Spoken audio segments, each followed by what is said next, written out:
विघ्नहर्ता श्री गणेश, श्री गणेश, श्री गणेश। ब्राह्मण देवता, आसन ग्रहण कीजिए।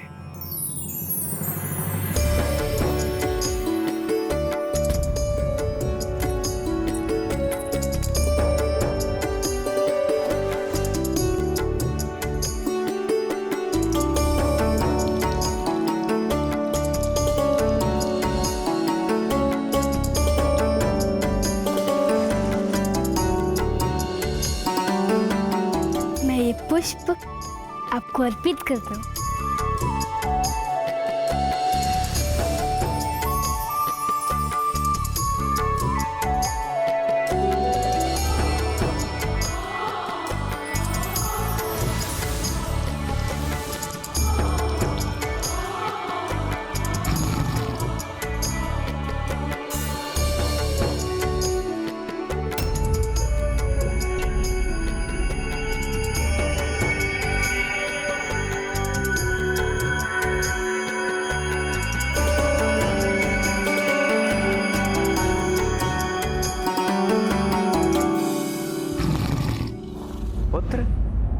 अतिथि ईश्वर का रूप होते हैं, उनका सम्मान सहित सत्कार करना चाहिए।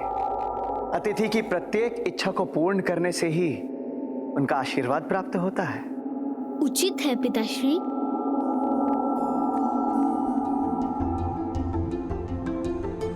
आपका स्वागत है।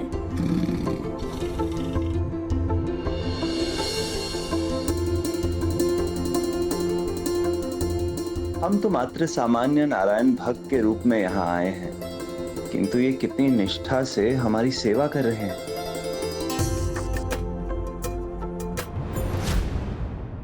किंतु माधव, ये आपके महानतम भक्त हैं, उसका प्रमाण अभी कहाँ मिला? इनकी परीक्षा तो अभी शेष है।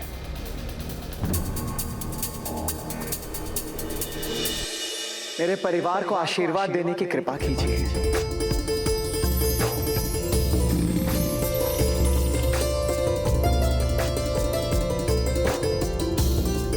स्वामी, मुझे अनुमति दीजिए, मैं इनके भोजन की व्यवस्था करती हूँ। अवश्य देवी। मुझे भी अनुमति दीजिए, मैं माता के साथ भोजन परोसने में सहायता करूँगा। अवश्य पुत्र।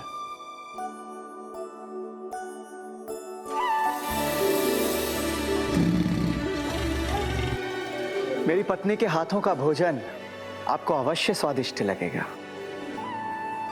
हे राजन, हमें तो साधारण भोजन भी स्वीकार है।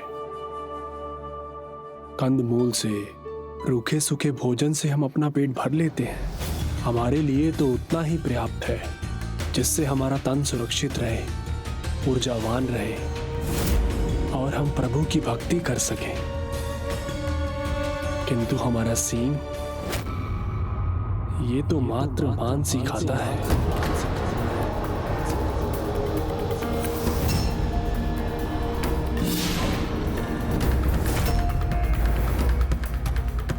तो मैं कुछ करता हूं। आपके इस सिंह के लिए भोजन की व्यवस्था करता हूं। मैं वन जाकर आखेट कर लाता हूं। नहीं राजन, ये तो केवल मनुष्य का ही मांस खाता है।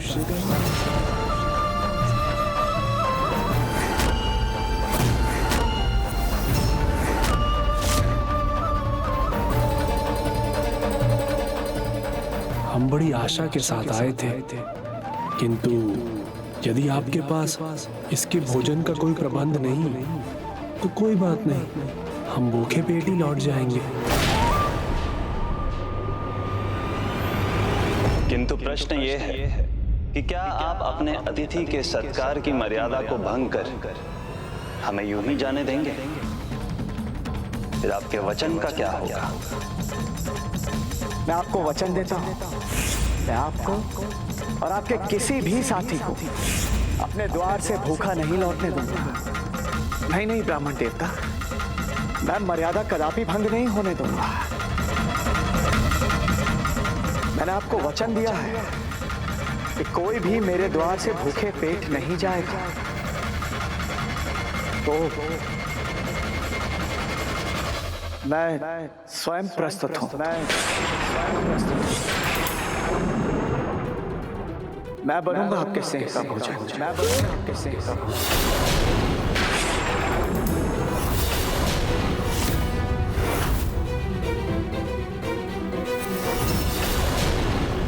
महाराज, हमने आपका आतिथ्य स्वीकार किया है।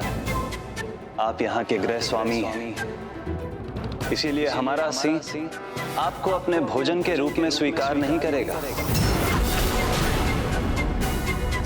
वो तो उसका ही दाहिना भाग स्वीकार करेगा जो अब भी सांसारिक बंधनों से मुक्त हो, भक्ति भाव से परिपूर्ण हो, पवित्र हो,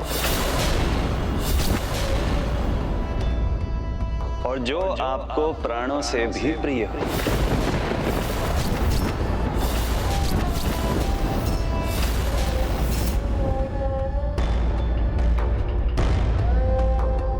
इस समस्त संसार में वो तुम ही तो हो जो हमें हमारे प्राणों से भी कई गुना अधिक प्रिय है। तो कहिए महाराज, कर सकेंगे उसका त्याग जो आपको प्राणों से भी अधिक प्रिय है?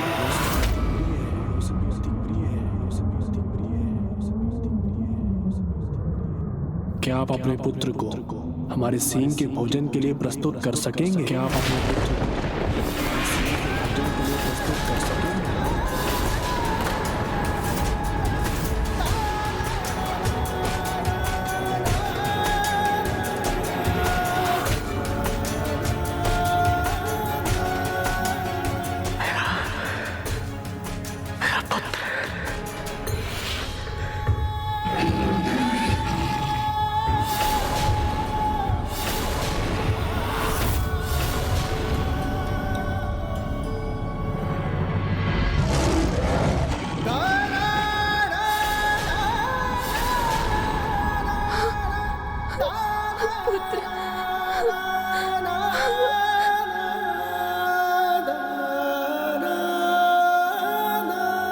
प्रभु, मुझे नहीं लगता कि ये इतनी कठिन परीक्षा दे पाएंगे। निश्चय ही ये अपने निर्णय से पीछे हट जाएंगे।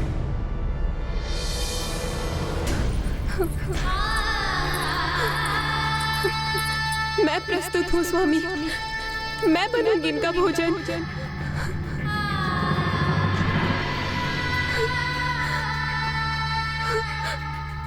नहीं, हमारे सिंह की भूख तो तभी मिटेगी जब आप अपने पुत्र का दाहिना भाग भोजन के रूप में इनके सामने प्रस्तुत करेंगे।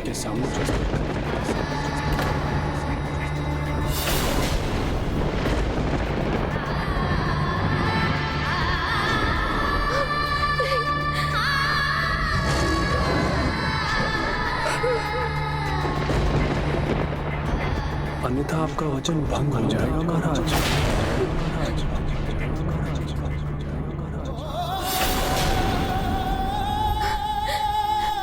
हे प्रभु, ये कैसी परीक्षा ले रहे हैं आप?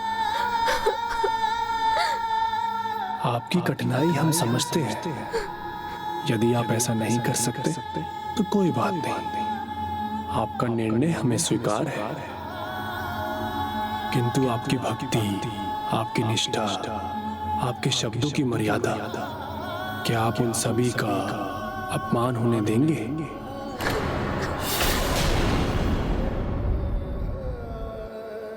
आपने कहा था कि आप समान भाव से हम तीनों का सत्कार और सेवा करेंगे। ये जो सिंह आप दोनों के साथ आया है, अवश्य ही ये आप दोनों के समान दिव्य होगा। इसलिए मेरा धर्म बनता है कि मैं आप तीनों का पूरे तन, मन और धन से समान रूप से सत्कार करूं। इसलिए भोजन करेंगे तो हम तीनों एक साथ करेंगे, अन्यथा हम तीनों भूखे पेट लौटेंगे।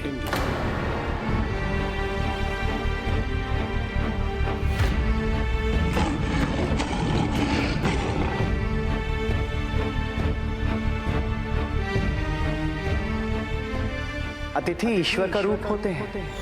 उनका सम्मान सहित सत्कार करना चाहिए। अतिथि की प्रत्येक इच्छा को पूर्ण करने से ही उनका आशीर्वाद प्राप्त होता है। अब आप स्वयं चुनाव कीजिए, अपना धर्म अपना वचन उसका पालन करेंगे या उसको भंग करेंगे।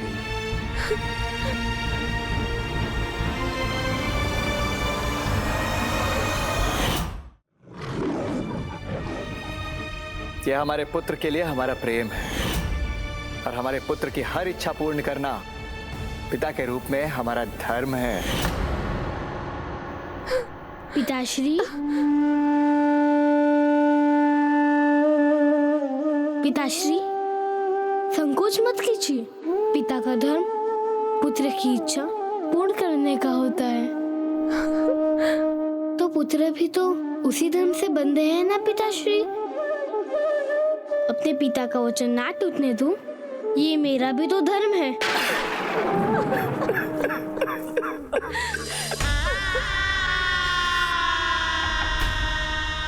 पिताश्री, मुझे धर्म का ज्ञान आपने स्वयं दिया था।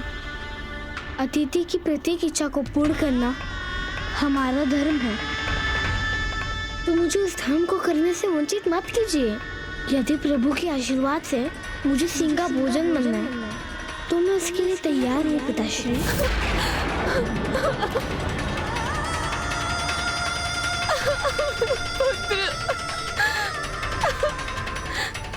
नहीं, नहीं, मेरा पुत्र अपने प्राण नहीं त्याग सकता।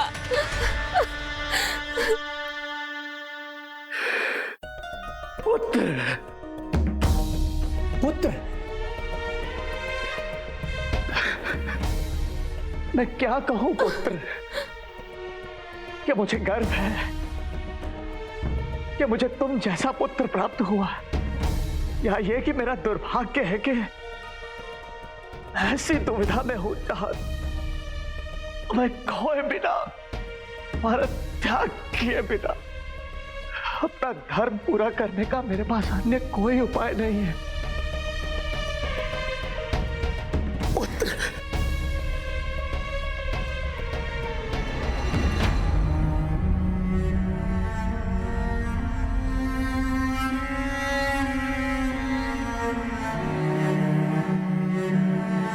पिताश्री,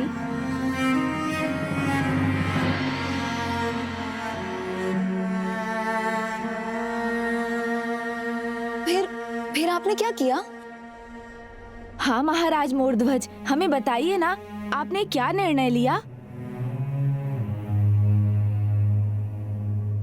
वही जो उचित था, जो मुझे और मेरे परिवार को लेना चाहिए था।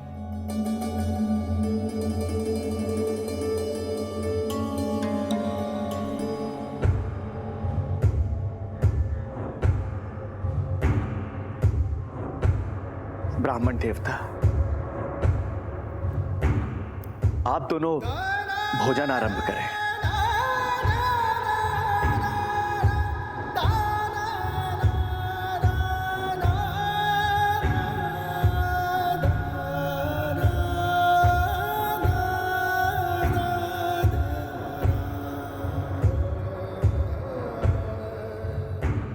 अपने प्राणों से भी अधिक प्रिय अपने पुत्र के दाहिने भाग को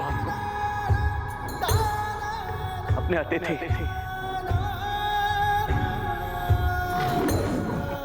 आपके सिंह के भोजन के रूप में प्रस्तुत करने के लिए मैं तैयार हूं। करने के लिए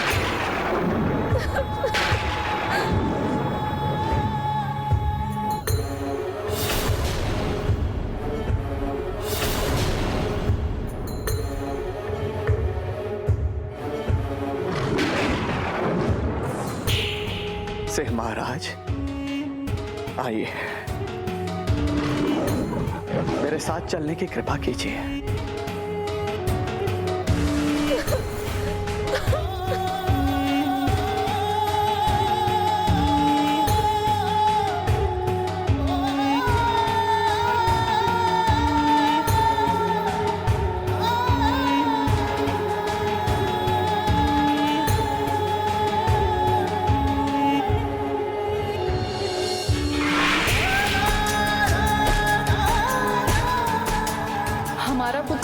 सदैव हमारे साथ रहेगा।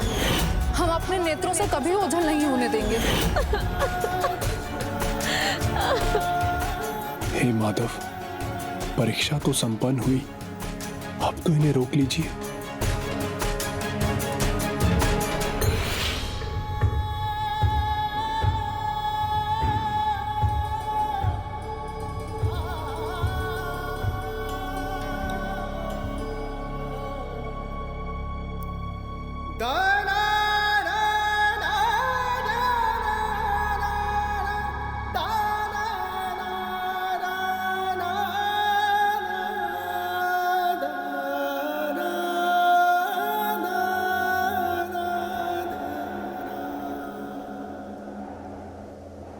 तुम्हारे मुख पर मुस्कान देखने के लिए हम अपने प्राण भी न्यौछावर कर सकते हैं।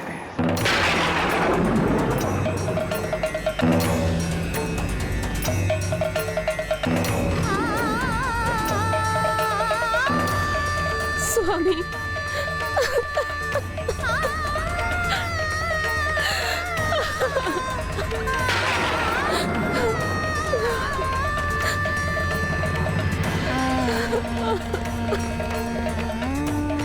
देवी, प्रभु यदि परीक्षा लेते हैं तो उस परीक्षा में सफल होने का साधन भी वे ही देते हैं। ये तो हमारी भक्ति की परीक्षा है देवी। आप निश्चिंत रहें, प्रभु श्री सत्यनारायण कुछ भी अनुचित नहीं होने देंगे।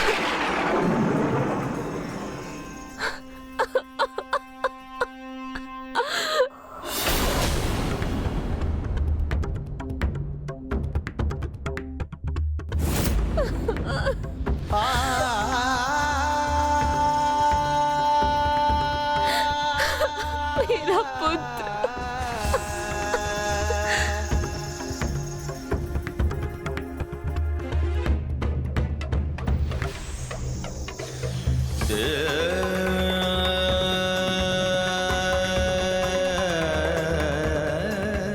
विश्वास नहीं होता, जिस पुत्र को ये पलकों पर बैठाकर रखते थे उसे ही प्रभु के लिए समर्पित कर दिया।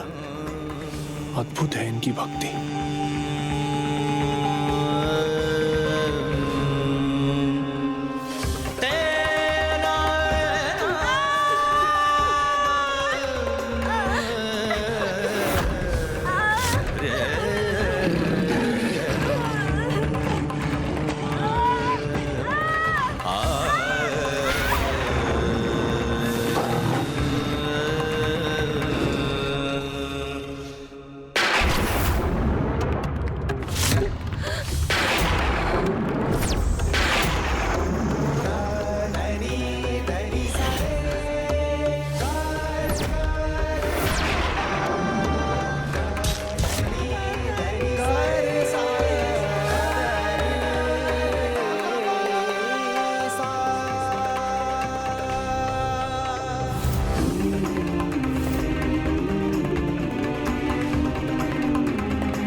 क्या हुआ महाराज?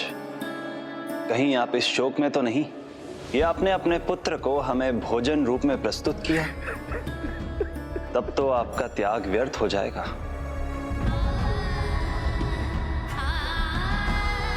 पिता है वो माधव, अपने पुत्र को खोकर दुख तो होगा उन्हें।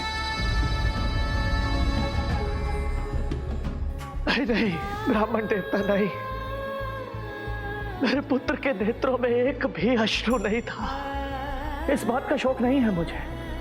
किंतु एक दुख अवश्य है, इस बात का है कि उसकी अंतिम इच्छा अपूर्ण रह गई।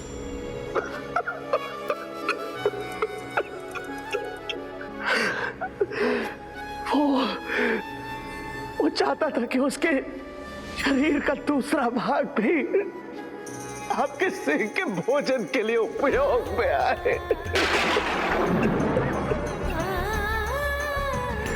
ताकि वो व्यर्थ न होता, उससे भी प्रभु का कार्य हो जाता। बस यही दुख है मुझे ब्राह्मण देवता, यही दुख है। मैं रो रहा हूं क्योंकि मेरे प्रिय पुत्र की अंतिम इच्छा अपूर्ण रह गई।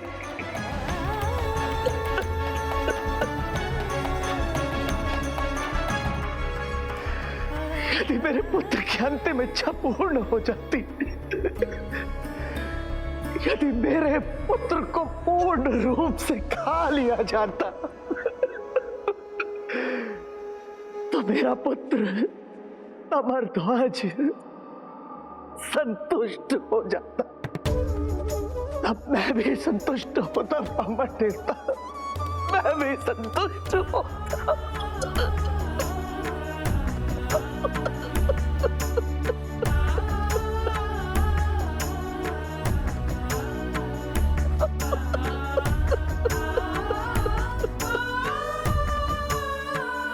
हे दानवीर महाराज मोरध्वज, आप महान हैं, सर्वथा महान। मुझे क्षमा कर दीजिए। नहीं नहीं ब्राह्मण देवता, ये आप क्या कर रहे हैं? मैं इसके योग्य नहीं। आपको तो कदाचित अपनी योग्यता का अनुमान भी नहीं। हे महान महाराज, आप तो प्रभु के महानतम भक्त कहलाए जाने योग्य हैं।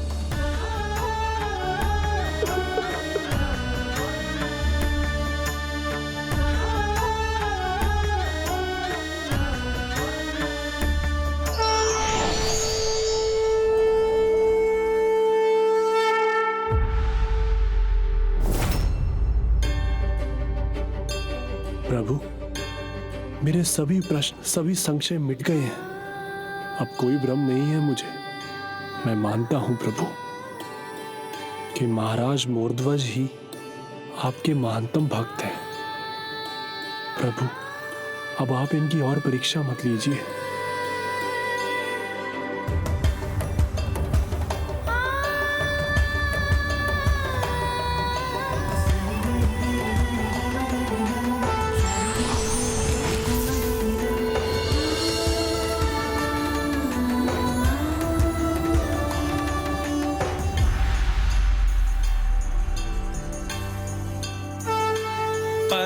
परमात्मा सर्वेश्वर प्राणपति मेरे स्वामी, प्राणपति अपने हस्त बढ़ाओ, आस में हूँ तेरे। ओम जय नारायण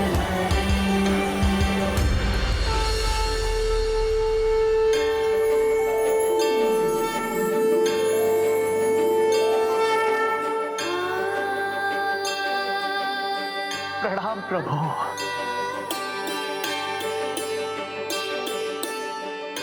आपके दर्शन पाकर मैं धन्य हो गया प्रभु, धन्य हो गया मैं।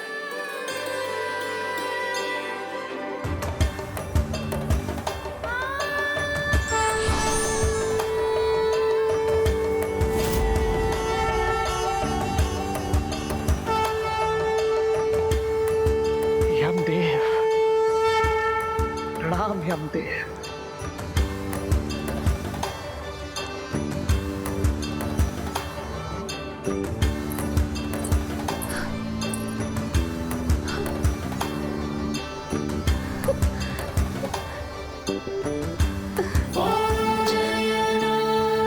अपने पुत्र को नहीं बुलाओगे? माँ, पिताश्री,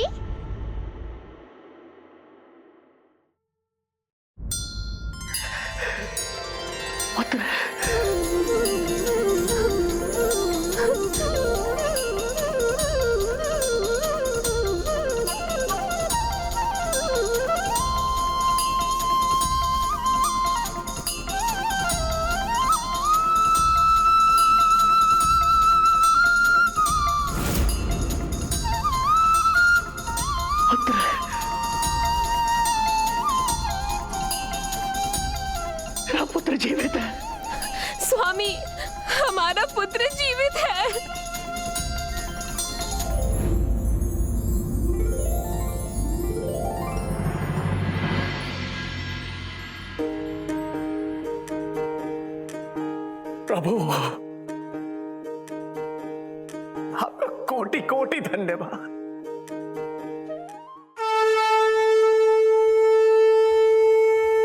महाराज मोरध्वज, आपके और आपके परिवार ने त्याग की जो परीक्षा दी है, उससे मैं भी भाव विभोर हो गया हूं।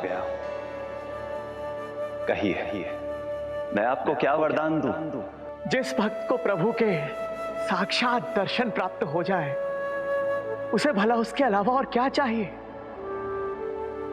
बस एक वरदान कि उस भक्त को प्रभु के दर्शन बार बार प्राप्त हो, बार बार प्राप्त हो। हे प्रभु, हमें अपने विराट स्वरूप के दर्शन देने की कृपा प्रदान करें।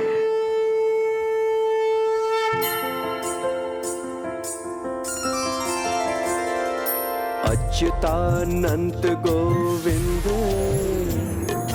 नामोच्चारण भेषजा नश्यन्ति सकला रोगा सत्यं सत्यं वदाम्यहम् शान्ताकारं भुजङ्गशयनं पद्मनाभं सुरेशं विश्वाधारं गगनसदृशं मेघवर्णं शुभांगं लक्ष्मीकान्तं कमलनयनं योगी विद्यायनगम्यं। प्रभु के विराट स्वरूप के दर्शन अब भी मेरे मन मंदिर में बसे हुए हैं, और ये प्रभु श्री सत्यनारायण की पूजा का ही फल है कि पहले एक व्यापारी साधु का जन्म लेने के पश्चात मुझे राजा मोर ध्वज के रूप में जन्म लेने का अवसर प्राप्त हुआ, और फिर प्रभु के आशीर्वाद से उनके साक्षात दर्शन का सुख भी प्राप्त हुआ। प्रभु श्री सत्यनारायण की कथा के प्रत्येक अध्याय से हमें सीख मिलती है जो हमारे जीवन के लिए बहुउपयोगी है। इस अध्याय की सीख भी अनुपम है कि भक्ति में अहंकार का कोई स्थान नहीं होता। भक्त का अपने प्रभु पर विश्वास और कर्तव्य पथ पर अडिग रहना ही सबसे सच्ची भक्ति है।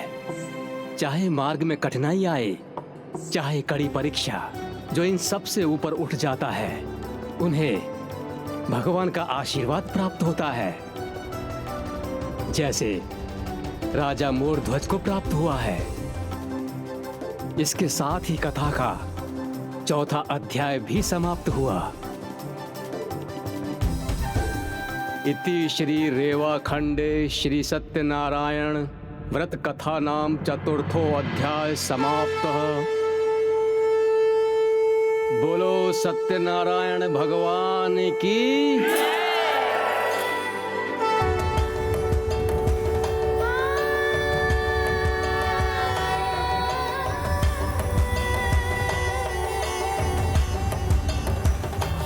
ओम जय नारायण हरे स्वामी जय दीनानाथ हरे सुर नर मुनि सब ध्यावे सकल कल्याण करे। ओम जय नारायण हरे। मेघवर्ण तुम सुंदर पीतांबर राजे स्वामी पीतांबर।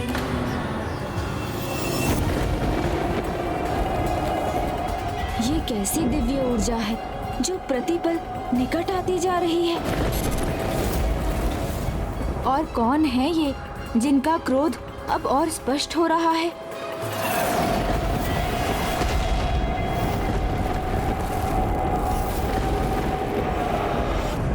अब हम प्रभु श्री सत्यनारायण कथा का 5वां अध्याय सुनेंगे। इस 5वें अध्याय को मुझे ध्यान से सुनना चाहिए, किंतु इस अवांछित स्थिति के कारण कठिनाई हो रही है।